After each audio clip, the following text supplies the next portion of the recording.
কত সরস্বতী শুধু মরে যায় লক্ষ্মী হওয়ার ছলনায়। সুন্দর থিম ফুটে উঠেছে শিলিগুড়ি হাকিমপাড়া ঘোষপাড়ায়। কত সরস্বতী শুধু মরে যায় লক্ষ্মী হওয়ার ছলনায়, এটাই এবার সরস্বতী পুজোর থিম শিলিগুড়ি হাকিমপাড়া ঘোষপাড়ার জুনিয়র স্পোর্টিং ক্লাবের পুজোয়। স্থানীয় ছাত্র তথা শিল্পী সম্রাট ঘোষ, তার পিতা শঙ্কর ঘোষ, মান্দার ঘোষ সহ অন্যরা মিলে সেই পুজোর থিম ফুটিয়ে তুলেছেন। সেখানে নারীদের ক্ষমতায়নের জন্য অনেক বার্তা দেয়া হয়েছে। সেখানে বলা হয়েছে, বাপের ঘরে লক্ষ্মী আমি, স্বামীর ঘরে অন্নপূর্ণা, ছেলের ঘরে জননী আমি, আমি ছাড়া সংসার অসম্পূর্ণা। উদ্যোক্তারা বলেন, একটি মেয়ে জন্ম হওয়ার পর যখন বড় হতে শুরু করে তখন তার মধ্যে অনেক প্রতিভা বিকশিত হতে শুরু করে। শিক্ষার পাশাপাশি সংস্কৃতি যেমন সঙ্গীত, নৃত্য, অঙ্কন প্রভৃতি বিভিন্ন ক্ষেত্রে এগিয়ে যেতে থাকে একটি মেয়ে। কিন্তু বিয়ে হওয়ার পরপরই যে মেয়ে সরস্বতীর গুণ নিয়ে বিকশিত হচ্ছিল, নানা কারণে সেই মেয়েকে লক্ষ্মী হওয়ার জন্য সংসারের নানা বন্ধন জড়িয়ে ফেলে। ঘরের বধূ সেজে সেই মেয়েকে নানা অত্যাচারও সহ্য করতে হয়। ফলে নারীর প্রতিভা স্তিমিত হয়ে পড়ে সাংসারিক নানা চাপে। আর সাংসারিক চাপের জন্য যদি মেয়েরা পিছিয়ে পড়ে বা তাদের ওপর অত্যাচার হয়, তবে সমাজ ও দেশের ক্ষতি। কিন্তু সত্যিকারের সরস্বতীর ভাব নিয়ে একজন নারী বিকশিত হলে মা লক্ষ্মী হয়েও সে সন্তানদের শিক্ষার জন্য এগিয়ে দিতে পারে। তার ফল পায় সমাজ। এভাবে সুন্দর বার্তা নিয়ে হাকিমপাড়ার ঘোষপাড়াতে জুনিয়র স্পোর্টিং ক্লাবের সরস্বতী পুজো বেশ জমে উঠেছে।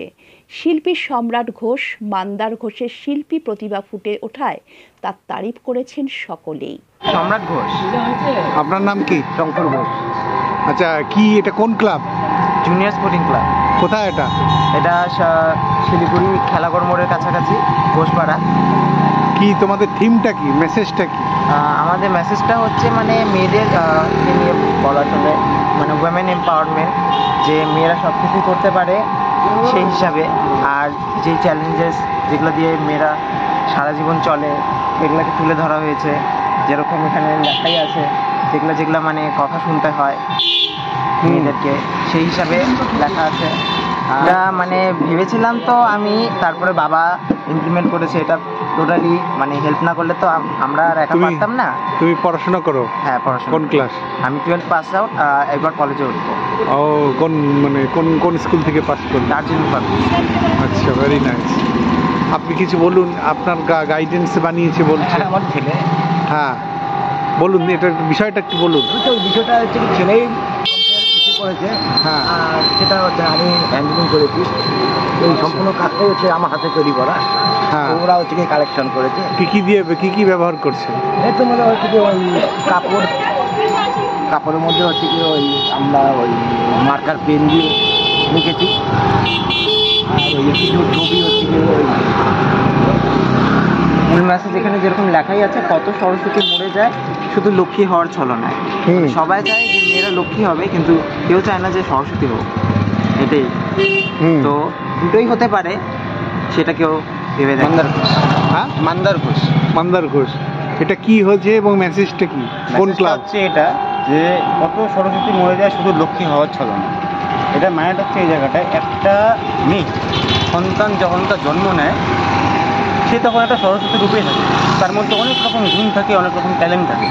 সে গান করবে, সে ডক্টর হবে, সে ইঞ্জিনিয়ার হবে, যাই হবে। কিন্তু শুধুমাত্র এই আমাদের বাঙালির কথা বা যে কোনো কথা বা বিয়ের কথা যেটাই বলছি না কেন, সে তখনকার ওই ধারণাতে একটা শ্বশুরবাড়ি যখনকার চলে গেল, শ্বশুরবাড়ির নানান রকম কথায়, নানান রকম পরিবেশের ছলনায় সে তখন এই সরস্বতীর যে ব্যাপারটা আছে সেটা ভুলে গিয়ে তখন লক্ষ্মী হয়ে যায়।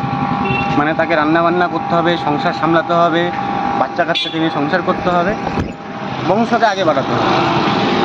আলটিমেটলি কী হলো, যে তার যে ভবিষ্যৎ ছিল, তার যে স্বপ্নটা ছিল, সেটা কোনোরকমভাবে পূরণ করে ঘুরে ফিরে গিয়ে সে সরস্বতী থেকে একমাত্র লক্ষ্মী হয়ে যায়। তার মানে এটা কী হলো, তার যে ইচ্ছা ছিল, তার যে ধারণাটা ছিল, সেটা একরকমভাবে মেরে দেওয়া হলো। তো এটার জন্য আমাদের থিমটা যে কত সরস্বতী মরে যায় শুধু লক্ষ্মী হওয়ার ছলনায়। ও বাহ, এটাই মেসেজ দিতে চাই, যে যারাই এই জিনিসটা দেখছেন তাদেরকে খালি এটুকু বলতে চাই যে এই জিনিসটা সবাই সাপোর্ট করবেন, যে যাদের ঘরেই যতটাই একটা গৃহিণী হিসাবে কেউ যাক না কেন, তাদেরকে সাপোর্ট করা উচিত। তারা যেন এগিয়ে যেতে পারে। তাদের যতই যেরকম হোক না কেন, পরিস্থিতি খারাপ থাকতে পারে, একটা গরিব ঘরের মেয়ে হতে পারে, সেটা নিয়ে কোনো রকম দেখার কিছু এরকম বিবেচনা করা উচিত না, কিন্তু তাদেরকে সাপোর্ট করা উচিত। মানে হ্যাঁ, তোমরা শিক্ষা এটা করো। সংস্কৃতিতে এগিয়ে যাও। সব দিক থেকে যারা এগিয়ে যেতে পারে। আজকে হয়তো একটা মিডিল ক্লাস ফ্যামিলিতে যখনকার বিয়ে হয়, তখনকার হয় একটা ছেলে কম চাকরি করে, হয়তো মাস গেলে সে 10-15 হাজার টাকা কামায়, কিন্তু সেখান থেকে তো সংসার চলে যায়। কিন্তু তারপর থেকে একটা গৃহিণী হিসাবে তাকে একটা চান্স দেওয়া উচিত, যে সে কিছু করতে পারে, সেটা একবার তুলে ধরাটা উচিত। এটা হলে খুব ভালো হয়, সেটা আমরা চাই। যার জন্য আজকে আমাদের এই টোটাল পুজোটা করে দেওয়া। এটা কোন ক্লাব? আমাদের ক্লাবের নাম হচ্ছে junior sporting club, junior sporting. JS. কয়দিন লাগছে? হ্যাঁ হ্যাঁ হ্যাঁ, কয়দিন লাগছে এটা বানাতে? এটা বানাতে আমাদের লাগছে একদিন পুরোপুরি। কালকে সকাল থেকে নিয়ে একদম রাত্রি অবধি আমরা কাজ করি।